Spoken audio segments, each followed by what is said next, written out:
Hello, my friends. My name is Gerdes. I'm just a professor providing context in the war in Ukraine. Yesterday was painful, and the day before was painful. And it doesn't have to be like this. Okay, let's get into it, and you'll understand what I'm talking about in a moment. 1,390 Russians off the battlefield. Those are casualties, killed or wounded. 7 tanks, 27 armored fighting vehicles, 30 artillery systems, 35 vehicles and fuel tanks. So the 1390 is reasonably high, even for the reasonably high last 3 months. And then Andrew Perpetua posted this. I really hope there aren't another 230 videos today because the past few days have been insanity. I want to go back to thinking 180 is a lot. He tabulates the losses and he just like works through everything in order to help us understand what's going on. Okay, last night, 0 of 2 Kinzhal ballistic missiles shot down, 0 of 2 cruise missiles, 4 of 6 cruise missiles, 3 of 3 Iskander missiles, 22 out of 29 Shahed drones. But that doesn't mean that they didn't do quite a bit of damage. The missiles are now coming in too. This is the last thing I saw last night before I went to sleep. Missiles are coming in now too, in addition to drones that have been hunting us for a couple of hours already. None of the air defense systems that promised at the NATO summit was delivered to Ukraine. Partners take their time while Russian tea has no breaks. And I'm not saying certain words. People ask, well, why don't you say that? Other channels do. Okay, I'm just hyper careful, want to not follow or not break the rules within that YouTube has established. This is an approximate drone trajectory. See how they're going all over the place? Greg Terry talked about this as well yesterday, about how they're flying all over. Yeah, it's hard to shoot down when you don't know exactly where they're going to. And they went to a few specific places. Like, okay, yesterday we talked about this. This is what I mean by context. Yesterday, the Defense Ministry reports strikes on a military school in Poltava. Okay, we know what happened yesterday. I did the videos about that. We talked about it, and it was tragic. It was at least hitting a military target, and I know some people were like, hey, they shouldn't even do that. You're right, they shouldn't. They shouldn't be there at all. But a military target's different than what they did today. They hit a civilian, so very often they hit civilian targets, but this guy lost his entire family.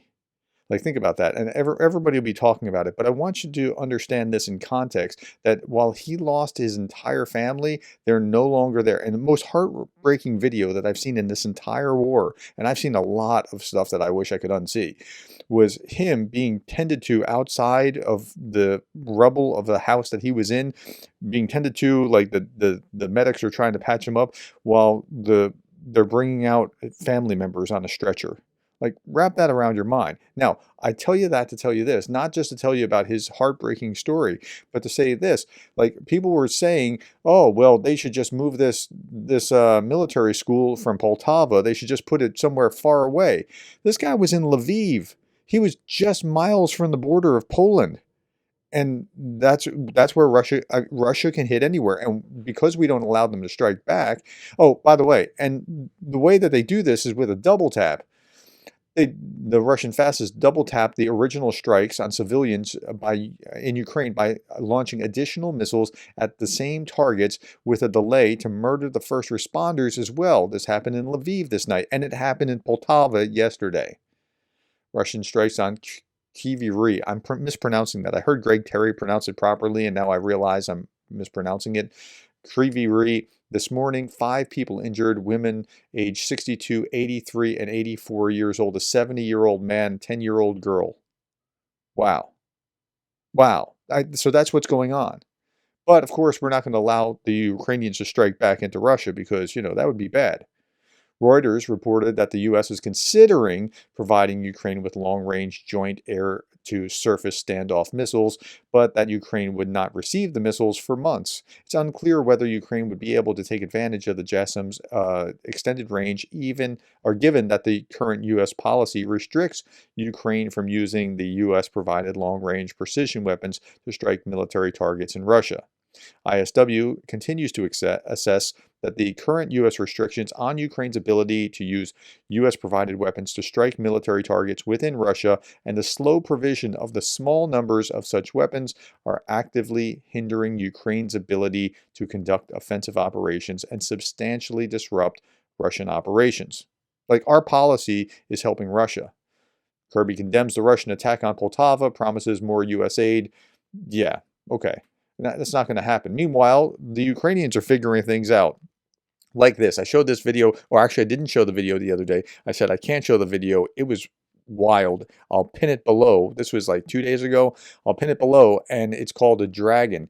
It's equipped with thermite munitions. It was like this drone that was a flamethrower, and this is a aerial view of what they were actually able to do around these Russian positions. They just shot this flames down into the ground. It was pretty amazing. But as for U.S. weapons, this is Biden saying, I made it clear what we support and what we don't. Okay, so why is he slow walking aid? And I talked about this the other day. Is it fear of nuclear weapons from Russia because we're being deterred right now? Is it slow walking aid because you just have a knee-jerk reaction to not escalating? Or is it something political? I want to think that that's not really what's going on, but that if it's a political thing to get through the election, shame on him. That's what some people were speculating when I asked, okay, what else is going on? But it may very well be that. I would like to think that it's not political and that it's just his reflexive knee-jerk policy to not escalate, which I think is wrong, but I would like to think it's just that. Okay. Putin believes Russia can slowly absorb Ukraine. So they keep doing what they're doing because they're not getting the pushback. It's like saying, okay, you're a principal in a school and you have a policy that anybody who fights back, you're getting suspended. So if the bully is hitting the kid, and the bully doesn't really care about hitting the kid in the corner, he just keeps punching and punching and punching and punching until his fist gets tired, because the kid knows he can't fight back. He can't strike back. If he strikes back, he's getting suspended too. It's kind of like that. So until the bully's fist actually hurts, it's not going to amount to anything.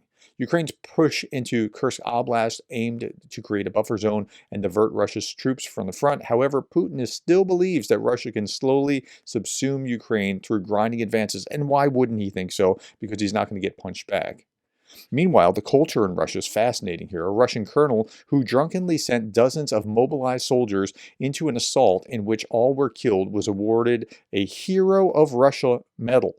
He's awarded a medal for being drunk and sending his men into slaughter. 100% of them died. And he should be awarded a Hero of Ukraine medal for that. But the whole thread was talking about how, like, the wives of these guys are just beside themselves and appealing to the Russian military administration, who's doing nothing but awarding this guy a Hero of Russia medal. Meanwhile, the UK is signing a $392 million deal for artillery shells, and good on them. But I want you to understand that $392 million in artillery, that's going to be, okay, so the contract for part of this aims to deliver these munitions over 18 months. It's not really going to help a lot in that sense. 120,000 shells. They can expend 100,000 shells in a month.